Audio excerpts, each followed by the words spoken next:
Hi viewers, இன்றைக்கி நம்ம பேண்ட்ரியில் monsoon ரசம் பண்ண போகிறோம். அதாவது மின்ட் ரசம் பண்ண போகிறோம். அந்த கிளைமேட் ரொம்ப லேசியாக இருக்குது. அதை வந்து சுறுசுறுப்பாக்கிறதுக்கு ஒரு சூப்பரான புத்துணர்ச்சியான ஒரு மின்ட் ரசம் தான் வைக்க போகிறேன். நாங்கள் அதை குயிக்காக பண்ணிடலாம்.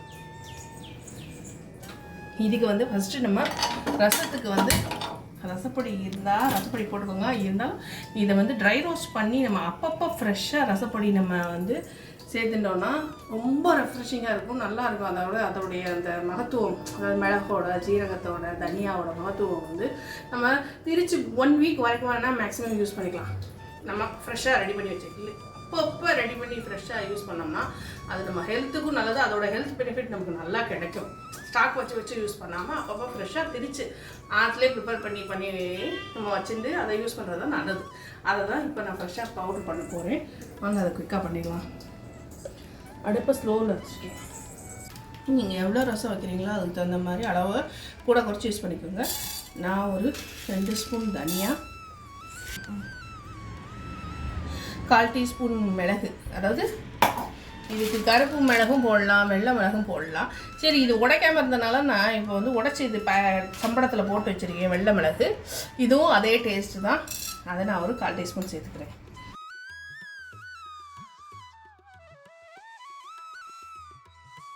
ஒரு டேபிள் ஸ்பூன் துவரம்பருப்பு சேர்த்துக்கலாம்.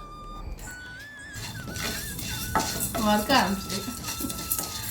இது எல்லாமே நல்லா ட்ரை ரோஸ்ட் பண்ணி நான் வந்து 2 நேரத்துக்கு அளவாக ரசம் வைக்கிறதுக்காக அந்த அளவுக்கு நான் வந்து 2 ஸ்பூன் தனியாக போட்டிருக்கேன். 1 ஸ்பூன் வந்து துவரம்பருப்பு, ஒரு 1/4 டீஸ்பூன் அளவுக்கு மிளகு, வெள்ளை மிளகு. இது அதான் சாதாரண மிளகு எல்லாமே சேர்த்துக்கலாம். 2 மிளகும் ஒரே டேஸ்ட்டு தான். வெள்ளை மிளகும் அதே காரம், நல்ல காரமாக தான் இருக்குது. இது வந்து நல்லா ரோஸ்ட் ஆனதுக்கப்புறம் வந்து ஜீரகம் சேர்த்துப்போம். ஏன்னா ஜீரகம் அதாவது நல்லா செவந்துருச்சுன்னா கசந்து போயிடும். அதனால் வந்து அதை வந்து லாஸ்ட்டாகவே சேர்த்துக்கலாம். அந்த பாத்திரத்தில் உள்ள சூட்லேயே அது நல்லா செவந்துடும், நல்லா செவந்து வறுபட்டுரும். இப்போ நல்லா ஓரளவு வறுத்தாச்சு நல்லா. இப்போ ஒரே 1 ஸ்பூன் ஜீரகம் சேர்த்துக்கலாம். இப்போ அடுப்புலேருந்து எடுத்துடலாம். இந்த சூட்லேயே இது ஆயிரும். இது நல்லா பவுடர் பண்ணி கொண்டு எடுத்துருவோம். அதை என்னென்னா, இந்த ரசம் வைக்கும்போது வந்து நம்ம மிளகா வத்தல் சேர்க்க போகிறதுல மிளகோட உரப்பு தான். அதே மாதிரி இந்த பொடி நம்ம நல்லா வாசனை வர அளவுக்கு வறுத்துட்டனால கொஞ்சம் நல்லா கொதிச்சு புளி தண்ணியோட பச்சை வாசனை இதெல்லாம் போனதுக்கு அப்புறம் வந்து நம்ம இந்த பொடியை போட்டு ஒரு கொதி விட்டால் போகிறோம். அதுக்கப்புறம் இதுக்கு வந்து பருப்பு வேக வச்சு அந்த ஜலம் விடணுனாலும் விடலாம். இல்லைன்னா நம்ம துவரம்பருப்பு போடுறதுனால அதுவே போதும். ரொம்பையும் பட்டாவாக அரைக்க வேணாம், கொஞ்சம் குறகுறப்பாக அரைச்சாதான் ரசம் மாதிரி நல்லா சூப்பர் டேஸ்ட்டாக நல்லா அட்டகாசமாக வரும். கண்டிப்பாக அதை ட்ரை பண்ணி பாருங்கள். இப்போ வந்து இதில் 2 தக்காளி போட போகிறேன் நான். அதை நான் கொஞ்சம் அரைச்சி கூட கொண்டு வந்துடுறேன். 1-2 உங்களுக்கு இப்படி முழுசாக இருந்தால் பிடிக்கும்னா 2 வச்சுக்கோங்க. கொஞ்சம் தான் அரைச்சி அதில் கலந்துக்கணும். இந்த ரசத்தில் வந்து புதினாவை வந்து அப்படியே ஒரு கைப்பிடி முழுசாக போடணும்னா போடலாம். ஆனால் கண்டிப்பாக கருவேப்பிலை கொத்தமல்லியை கூட பிறக்கி வைக்கிற பெரிய வாழை இருக்கா. அதனால் நான் இதை வந்து மின்ட்டை வந்து அரைச்சி தான் அதில் கலக்க போகிறேன். தக்காளி பியூரி அரைச்சாச்சு. நான் இந்த பவுட்ரு பண்ணிட்டு வந்துடுறேன். நல்லா பவுட்ரு பண்ணியாச்சு. அரைச்ச விழுத, தக்காளி விழுத சேர்த்துக்கலாம். இதில் தண்ணி கலந்து இதில் சேர்த்துக்கலாம்.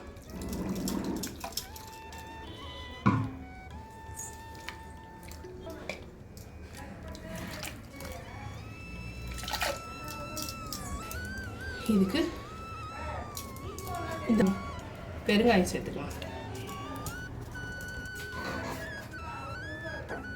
மஞ்சள் பொடி,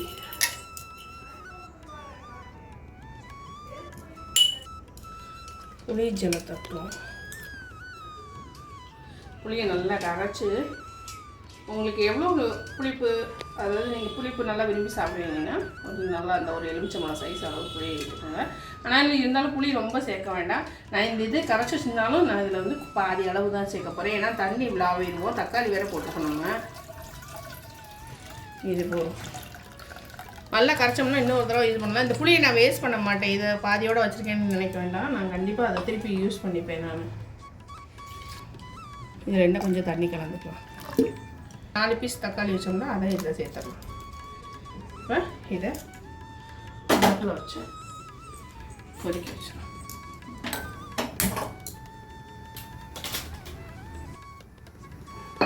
தேவையான அளவு உப்பு சேர்த்துக்கலாம்.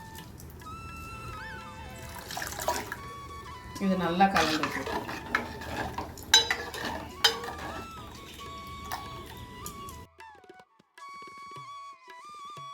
இது நல்லா கொதிச்சு வரும்போது நம்ம வந்து இந்த பொடியை சேர்த்துடலாம். இது ஆல்ரெடி வறுத்த பொடின்றனால வந்து முதலே சேர்க்கணுன்ற அவசியம் இல்லை. இது கொஞ்சம் இறக்க போகிறதுக்கு முன்னாடி சேர்த்து ஒரே ஒரு கொதி வந்ததுக்கப்புறம் ஜலவில் ஆவிட்டு அதுக்கப்புறம் இறக்கிட்டு தாளிச்சு கொட்ட வேண்டியதான். அதுக்கு முன்னாடி வந்து இது கொதி வர ஆரம்பிக்கும்ல, அப்போ வந்து இந்த புதினா ஒரு கைப்பிடி நம்ம அரைச்சி இதில் சேர்த்துருவோம். இப்போ இது ஆக்சுவலாக கொஞ்சம் கொஞ்சம் காஞ்சி போகுது அந்த கிளைமேட்டுக்கு. சில இது அழுகலாகுது. கொடுக்கும்போதே ஒரு ஃப்ரெஷ்னஸ்ஸாக மெலாப்பில் மட்டும்தான் ஃப்ரெஷ்ஷாக இருக்குது. உள்ளே பார்த்தா நிறைய இதாக வேஸ்ட் இது இருக்குது.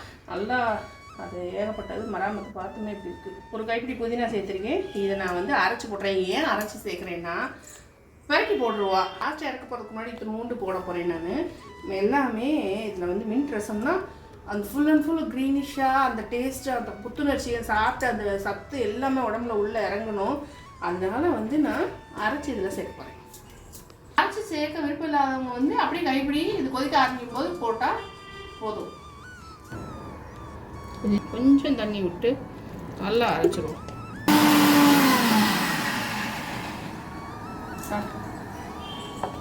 இன்னொரு விஷயம், இந்த ரசத்தில் வந்து பூண்டெல்லாம் போடக்கூடாது.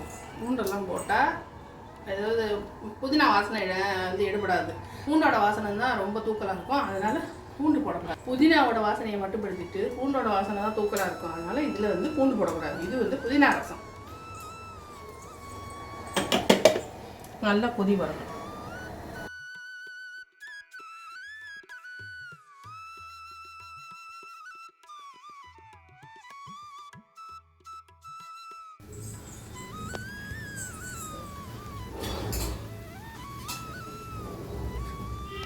நல்லா கொதிக்க ஆரம்பிச்சிடுத்து. இப்போ வந்து நம்ம அரைச்ச புதினா இதை சேர்த்துடலாம்.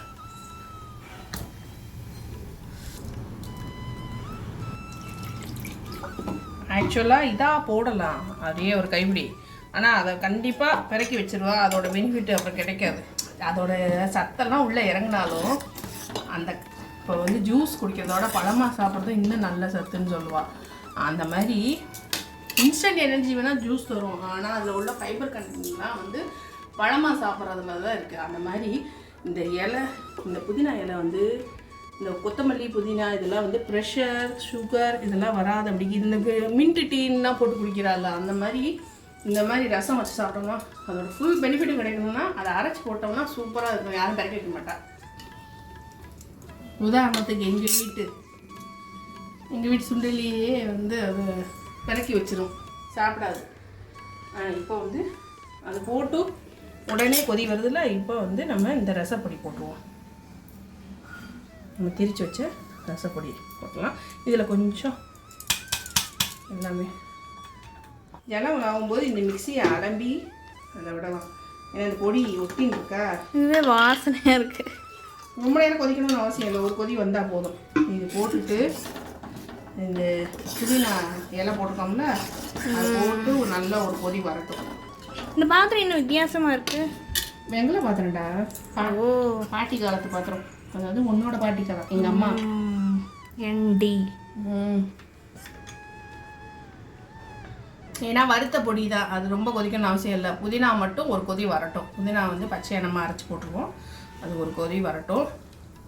இது குயிக்காக வச்சிடலாம். நல்லா ரெஃப்ரெஷிங்காக இருக்கும். சூப்பராக நல்லா மிளகெல்லாம் போட்டிருக்கோம். ஜீரணத்துக்கு வந்து எல்லாமே நல்லது. தனியாக வந்து வாந்தி பித்தம் பித்தத்தை குறைக்கும். தனியாக சுக்கு காஃபி அடிக்கடி அம்மா போட்டு தருவேன்ல. ஆமாம், சளி பிடிச்சதுன்னா அப்படியே தொண்டையில் இருக்க சளி வந்து நம்மளுடைய என்ன சொல்ற ஸ்மால் இன்டெஸ்டைன்லேருந்து லார்ஜ் இன்டெஸ்டைன் போய் அதுக்கப்புறம் அந்த இதில் போய் வெளியே வந்துடும் சளி. அது நிஜமாவே அருமருந்து. இப்போ வந்து ஜலம் லாவிடலாம். நல்லா கொதி வந்துருச்சு. ரொம்ப நேரம் கொதிக்கணும்னு அவசியம் இல்லை. இதை மிச்சம் இருக்கிற புதினா, இதில் வந்து கொத்தமல்லி அதெல்லாம் அவசியம் கிடையாது. இது புதினா ரசம். அதனால் புதினா தான் கார்னிஷிங் தாளிக்கணும். அவ்வளோதான். லேசாக நுரைச்சி வரும். அப்போ ஸ்டவ் ஆஃப் பண்ணிடலாம். இப்போ இதுக்கப்புறம் சாதாரணமாக எப்போவும் ரசத்துக்கு தாளிக்கிற மாதிரி தான் தாளிக்க போகிறேன் நான். கடுகு, மிளகாவத்தல், கருவேப்பிலை வேணால் போட்டுக்கலாம், இல்லைன்னா கடுகு, மிளகாவத்தல், ஜீரகம் இது மாத்திரம் தான் தாளிக்கிறது. சும்மா மிளகாவத்தல் பேருக்கு ஒன்று, ஒரு வாசனைக்காக டேஸ்ட்டுக்காக நான் போட போகிறேன். இந்த மஞ்சளை நுரைச்சி போடுறது பாருங்கள். இப்போ வந்து இறக்கிடலாம். இதுக்கப்புறம் கொதிக்க விடக்கூடாது. நெய் ஒரே ஒரு ஸ்பூன், கொஞ்சம் ஈரமாக இருக்க மாதிரி இருக்குது. ஒரே ஒரு ஸ்பூன் நெய். இது நெய்யில் தான் தாளிக்கணும், அப்போ தான் வாசனை டேஸ்ட்டு எல்லாமே சூப்பராக இருக்கும் நெய்யில் தாளித்தா.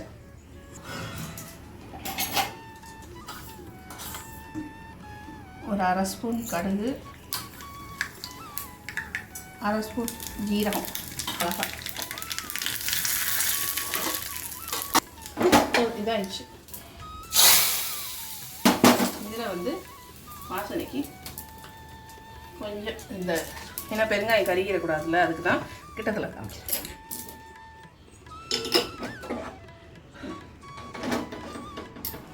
இதில் வந்து கொஞ்சம் எவ்வளோ சூடு இருக்கு பாரு, அதனால தான் இறக்கிட்டு சூப்பராக. வாவ், சூப்பராக இருக்கு, வாசனை சூப்பராக இருக்கு. கொத்தமல்லி இல்லை, கருவேப்பிலை இல்லைன்னா கவலைப்படவே வேணாம். சூப்பராக ரசம் ரெடி ஆயிடுச்சு. அப்படியே ஒரு மாதிரி டார்க் க்ரீனாக இருக்குது. மின்ட்டை வந்து அப்படியே போடணும்னு போடலாம், அரைச்சி போடலான்னு போடலாம். நான் எனக்கு பிடிச்ச ஸ்டைலில் நான் பண்ணியிருக்கேன். கண்டிப்பாக அந்த ரெசிபி ட்ரை பண்ணி பாருங்கள். இந்த மழை காலத்தில் இப்படி ஒரு புத்துணர்ச்சியான ஒரு ரசம் வந்து கண்டிப்பாக ட்ரை பண்ணி பாருங்கள். நந்தினிஸ் பண்ணி மறக்காமல் சப்ஸ்கிரைப் பண்ணிடுங்க. ரெசிபி பிடிச்சிருந்ததுன்னா லைக் பண்ண மறந்துடாதீங்க.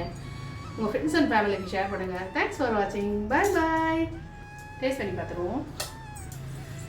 கொதிக்க கொதிக்க இருக்கு. எங்கெல்லாம் பானையில் சூடு ரொம்ப நேரத்துக்கு இருக்கும்.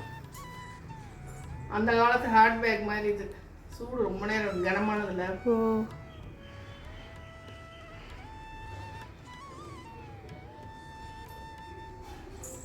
சூப்பராக இருக்குது. நல்லா அதாவது காரம் எல்லாமே கரெக்டாக இருக்குது. வேணும்னா நீங்கள் ஒரு 1/4 டீஸ்பூன் போடுற இடத்துல நீங்கள் ஒரு 4-5 பேருக்கு வைக்கிறேன்னா 1/2 டீஸ்பூன் மிளகு போட்டுக்கோங்க. நல்லா இருக்குது. இந்த மிளகு வந்து ரொம்பலாம் காரம் இல்லை, ஆனால் அந்த மிளகு மாதிரியே தான் இருக்குது. நான் போட்டிருக்க அளவு வந்து கொஞ்சம் கம்மியாக போட்டிருக்கேன். நான் வெள்ளை மிளகுக்கும் கருப்பு மிளகுக்கும் என்ன டிஃப்ரென்ஸு? வெள்ளை மிளகு, கருப்பு மிளகு ரெண்டுமே டேஸ்ட் ஒரே மாதிரி தான் இருக்குது. அதே காரம், அதே டேஸ்ட் எல்லாம் அது. ஆனால் கௌரி மிளகு நம்ம வந்து இந்த கருப்பு கலர் தான் யூஸ் பண்ணி பழக்கப்பட்டிருக்கோம். நான் வெள்ளை மிளகும் கிடைக்குதுன்னாலே சரி அதை ஆர்டர் பண்ணியிருந்தேன். அதில் எக்ஸ்ட்ரா ஹெல்த் பெனிஃபிட்ஸ் இருக்குது. நான் அதை வந்து பார்த்துட்டு நான் சொல்கிறேன். நான் பாய்.